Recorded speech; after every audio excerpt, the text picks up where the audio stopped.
Ada orang-orang beriman yang disuruh ibadah dia nolak. Macam-macam motifnya. Ada yang karena memang kemalasan, ada yang karena memang belum terdorong, dosa. Tapi lihat iblis itu nggak cuma nolak. Bapak kalau perhatikan tuh ancaman-ancaman di ayat Al-Quran, kebanyakan itu ancaman buat siapa? Buat orang beriman yang bermaksiat? Apa orang yang punya kesombongan? Baca aja Quran itu. Apa sombong tolak ukurnya? Batrul haq wa ghamtun nas, kata Nabi sallallahu alaihi wasallam, menolak kebenaran. Ngotot dengan pandangannya, udah dikasih dalil, Al-Quran, Sunnah, pendapat ulama, enggak, saya enggak mau, sombong. Ada akhlak kayak begitu Pak, di sebagian saudara-saudara kita. Diluruskan, dikasih dalil, enggak mau, sombong, hati-hati. Merasa tahu dirinya itu enggak belajar agama, nyalahin orang-orang alim, sombong. Wa ghamtun nas, dan menghina manusia. Nih, kalau pengen tahu akhlak iblis yang terwariskan ke dalam diri manusia, lihat dua karakter itu. Dikasih kebenaran menolak, melihat orang lain dengan kacamata yang merendahkan. Batrul haq wa ghamtun nas.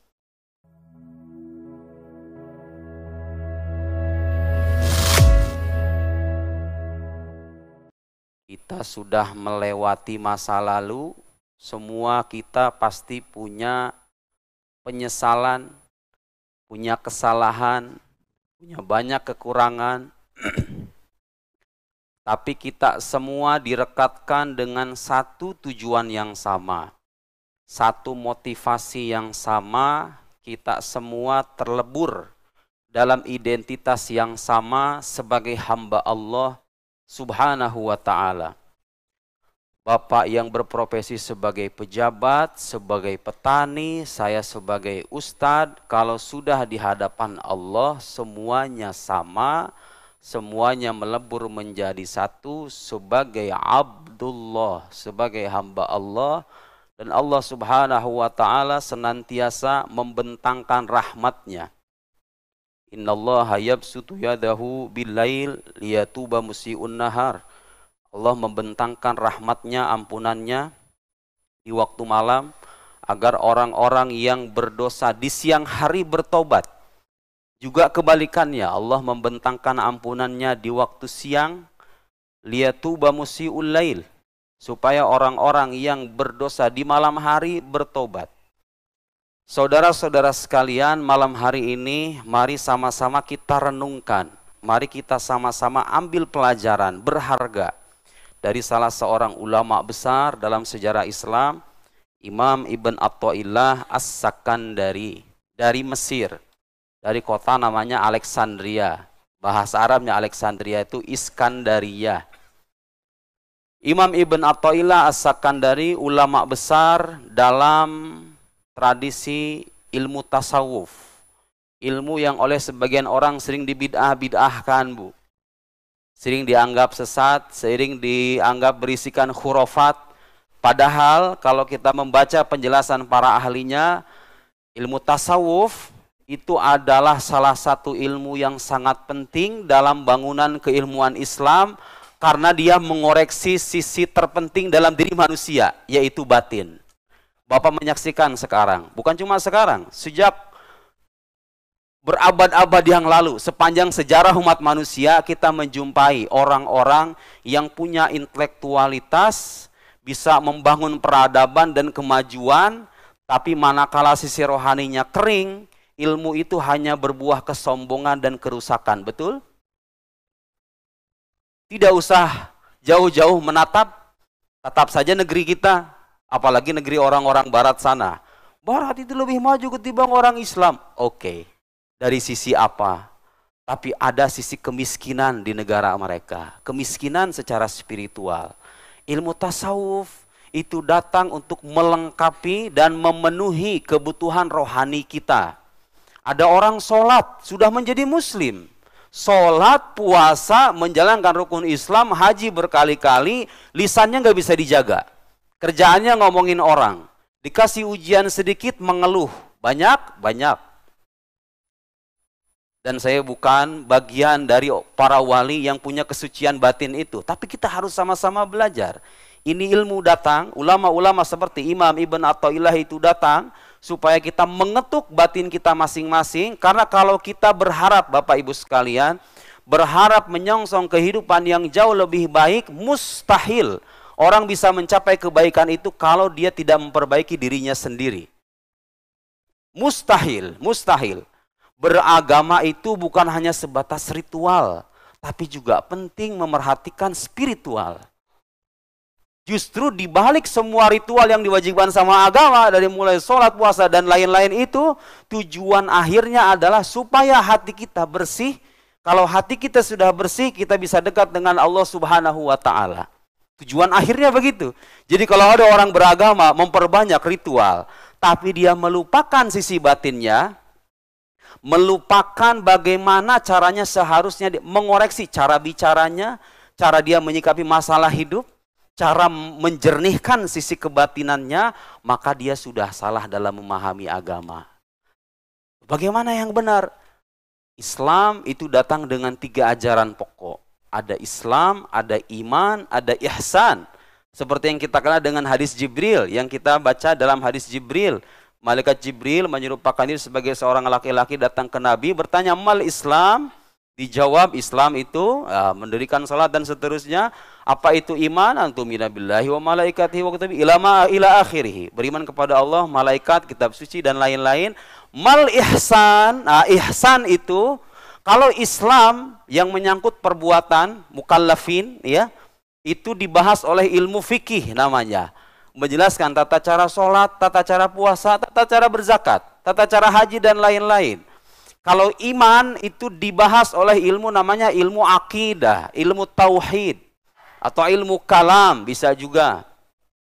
Ihsan ini dibahas dalam ilmu namanya ilmu tasawuf. Pak. Memang di zaman Nabi nggak ada nama tasawuf. Jangan tasawuf, usul fikih itu belum ada di zaman Nabi. Tajwid itu ilmunya belum ada di zaman Nabi. Tapi apakah artinya sahabat itu baca Quran tanpa tajwid? Enggak, pakai tajwid. Cuma sebagai sebuah disiplin ilmu muncul belakangan. Bahasa Arab, nahwu, sorof, balaghah, mantiq, apa usul fiqh, ilmu fulan, ilmu ABCD itu datang nggak ada di zaman Nabi. Memang tidak ada. Tapi yang kita cari adalah substansinya, intinya ilmu ini apa. Jangan bilang bid'ah hanya dengan alasan di zaman Nabi nggak ada tuh tarekat-tarekat tasawuf. Ya memang tidak ada. Tarekat-tarekat itu dimunculkan dengan upaya membimbing jiwa manusia. Ada tarekat Syazuliyah, ada tarekat Tijaniyah, tarekat fulan. Imam Ibn Atha'illah As-Sakandari, tarekatnya tarekat Syazuliyah. Imamnya Imam Abul Hasan Asy-Syazuli. Makamnya ada di Mesir, bukan di Kairo ya. Saya pernah berziarah 2 kali ke sana, perjalanan sekitar 16 jam dari Kairo. Hidup di tengah-tengah padang pasir yang tandus, Pak. Mohon maaf, hidup dalam arti beliau dikuburkan ya. Dulunya nggak ada kehidupan. Imam Abul Hasan Asy-Syazuli itu minta sama Allah supaya kelak diwafatkan di tanah yang tidak pernah terjadi kemaksiatan. Harapan terakhirnya ke Gusti Allah itu. Akhirnya dalam perjalanan beliau menuju Baitul Haram, menuju haji bersama para murid-muridnya. Beliau berjalan menuju desa namanya Humaithara. Bapak kalau sekarang pergi ziarah ke sana, dari Kairo ke Humaithara itu kita hanya berhadapan dengan gunung-gunung bebatuan aja. Gak ada kehidupan, Pak. Itu berjam-jam kita jalan kayak begitu. Gak ada kehidupan sama sekali. Yang ada mungkin binatang buas, ya, kemudian terik panas. Tapi di pojokan, satu pojokan daerah Humaithara itu ada sebuah makam wali besar, Imam Abul Hasan Asy-Syazuli. Subhanallah, gara-gara ada beliau sekarang ada kehidupan di sana. Lihatlah seorang wali. Waktu hidup dibutuhkan banyak orang, waktu sudah mati pun menghidupkan tanah yang sudah mati. Gara-gara ada beliau itu ada kehidupan sekarang terpencil, masyarakat terpencil di desa namanya Humaithara. Imam Abul Hasan Asy-Syazuli itu imam dari tarekat Syazuliyah. Gak ada tarekat Syazuliyah, ya memang tidak ada. Tapi intinya tarekat tasawuf, ajaran para sufi itu mengajak manusia untuk memperbaiki batinnya, mendekatkan diri kepada Allah Subhanahu wa Ta'ala. Penting? Sangat penting.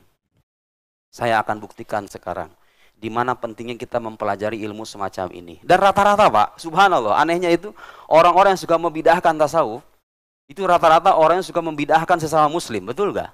Kadang-kadang mengkafirkan. Hatinya tidak terdidik tidak belajar bahasa Arab, tidak belajar agama, pengetahuan terbatas, nyalah-nyalahin ulama. Banyak kan Pak sekarang? Nyalah-nyalahin ulama, nyalah-nyalahin kiai, menyangkut hal-hal yang terlihat ganjal. Orang yang terdidik batinnya akan tahu dan sadar diri, saya ini siapa. Itu penting. Sholat itu apalah artinya pada akhirnya kalau seandainya batin kita tidak terdidik. Tasawuf itu datang untuk mendidik batin kita. Ayo, malam ini supaya kita pulang dengan batin yang baru, supaya kita menatap masa depan yang jauh lebih cerah, mari sama-sama saya mengajak diri saya sendiri, ibu-ibu, bapak-bapak semuanya, kita mengoreksi dan memperhatikan sisi batiniah kita, karena itulah mahal nadzorillah. Disitulah Allah melihat kita. Allah melihat kita, kedudukan kita ditentukan dengan itu. Bapak-bapak, ibu sekalian, pernah dengar ayat Al-Quran yang mengisahkan iblis diperintahkan untuk sujud kepada Nabi Adam. Wa idh qulna lil malaikati isjudu li Adam fasajadu illa iblis aba wastakbar. Ketika kami berkata, bersujudlah kepada Adam, malaikat bersujud, illa iblis, kecuali iblis, aba, dia menolak. Bukan cuma menolak Pak.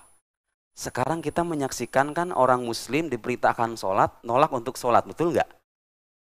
Kita kafirkan nggak? Enggak kan? Ada orang-orang beriman yang disuruh ibadah, dia nolak. Macam-macam motifnya. Ada yang karena memang kemalasan, ada yang karena memang belum terdorong, dosa-dosa. Tapi lihat iblis itu nggak cuma nolak. Aba wastakbar. Dia nolak sekaligus sombong. Lihat nih, ini penyakit warisan iblis yang oleh para ulama ahli tasawuf itu diwanti-wanti jangan sampai bercokol di hati kita. Karena itu berbahaya. Bapak kalau perhatikan tuh ancaman-ancaman di ayat Al-Quran, kebanyakan itu ancaman buat siapa? Buat orang beriman yang bermaksiat? Apa orang yang punya kesombongan? Baca aja Quran itu. Ayo kita baca satu-satu. Lihat bagaimana ancaman yang sedemikian keras dan dahsyat dialamatkan kepada orang-orang yang mewarisi sifat iblis itu. Sifat sombong. Apa sombong tolak ukurnya? Batrul haq wa ghamtun nas, kata Nabi sallallahu alaihi wasallam. Menolak kebenaran. Ngotot dengan pandangannya, udah dikasih dalil, Al-Quran, Sunnah, pendapat ulama, enggak. Saya enggak mau. Sombong. Ada akhlak kayak begitu Pak di sebagian saudara-saudara kita. Diluruskan, dikasih dalil, nggak mau. Sombong, hati-hati. Merasa tahu dirinya itu nggak belajar agama, nyalahin orang-orang alim. Sombong. Wa ghamtun nas, dan menghina manusia. Nih, lihat medsos. Adik-adik, ibu-ibu, bapak-bapak, lihat itu YouTube itu. Yang mencaci maki, mencela manusia itu cerminan dari kesombongan, bukan kata saya. Itu Nabi Muhammad SAW yang mengatakan demikian. Kalau pengen tahu akhlak iblis yang terwariskan ke dalam diri manusia, lihat dua karakter itu. Dikasih kebenaran menolak, melihat orang lain dengan kacamata yang merendahkan. Batrul haq wa ghamtun nas.